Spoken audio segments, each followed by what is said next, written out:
Hello. Today I'm going to share with you how I use a Google Doc to make a really quick and easy printable worksheet that you might include with, well, one person, Linda, who I'm helping of Wise Owl. She's going to have it to accompany her book.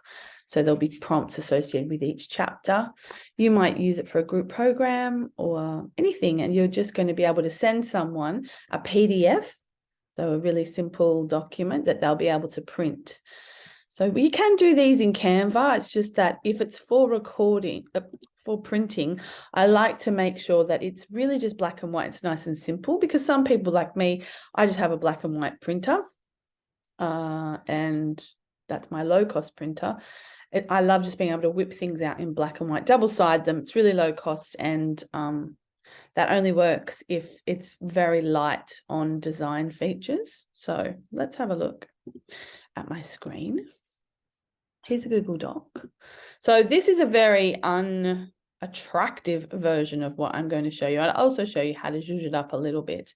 So if you're in Chrome browser, one really fantastic trick is to type docs.new and you will automatically start a new document. I just love it. It's one of my favorite things. Now, you would give it a name, and you can highlight the text and call that the title, and it naturally makes it bigger. And then you might have a section. So this section might be your physical well-being, and you might make that a heading 1. This is just to make it a bit more visually appealing. And it also, the nice thing about using headings is if you click show document outline, it will automatically create a kind of index on the side here for you. What are, say, 5 ways you want to feel? Oh, no, not that. Let's get that out of there. Pop that in here. Oh, what are 5 ways you want to feel? Now, we want to create some space for people to write, and we can create lines really nicely in a Google Doc just by coming up to Insert and choosing Table. And if we just choose a 1-by-1 table, it creates basically a line. And if you click Tab, it will make another. So we might have 5 lines there.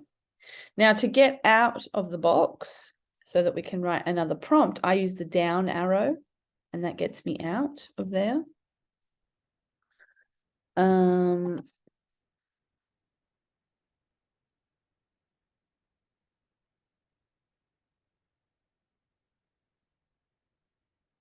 then we would do it again. So insert table, choose 1-by-1, and then click Tab, Tab, Tab, Tab.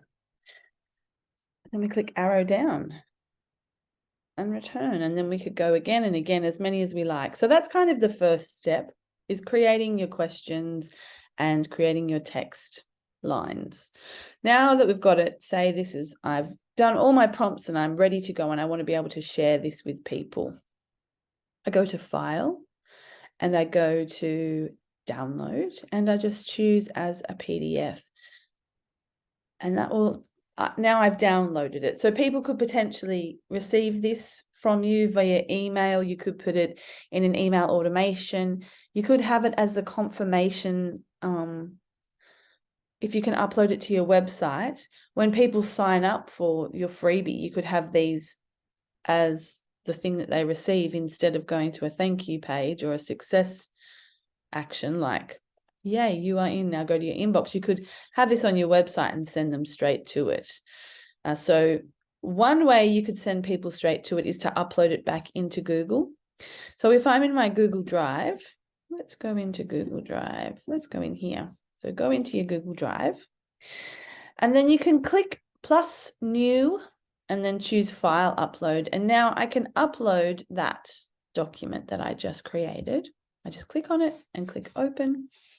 And now that's going to be a file in my Google Drive as a PDF. We already have it just here as a Google Doc. But if we share this, it's fillable. People can edit it, and then everyone we share it with, everyone will see each other's information. We don't want that. Whereas with a PDF, now we can go to it. It should just be the top thing. Let's go. I'm going to refresh. So say we're looking for it. Now, I didn't give it a very good name. It usually appears as the top item. If it doesn't, then you'll have to search for it. Untitled document. I've probably got a lot of these. One. And let's have a look what they've got for us. And then again, it should just show up here in a search, except because I've got so many untitled documents, it's not that easy to find. So let's go back to that way that we had it before. Here it is. And when we click on it, double click, we should see items like this in Google Drive. This is comment, this is print, this is download, and this is more actions. And in here, we will find share. So I would recommend setting it to anyone with the link and make it so that they're just a viewer. And then we copy the link. And now we can put this URL, which looks like this. This is the URL here. Looks like this. We can put this into an email sequence, into a button. This can be the success page that we send people to after they've signed up for the free thing. And or anything, we could pop it in an email, anything like that. And what it's going to enable us to do is go to a completely different browser, enter that URL, and they will be able to see it like this in Google Drive, and they'll be able to print it or download it. So they can then download it out, and then they've got it on their computer. Oh yes, allow. Here it comes. And that's basically a very low cost, easy, straightforward way to create a document that people can print and fill out, and how to share it with them. I hope that's helpful. See you soon. Bye.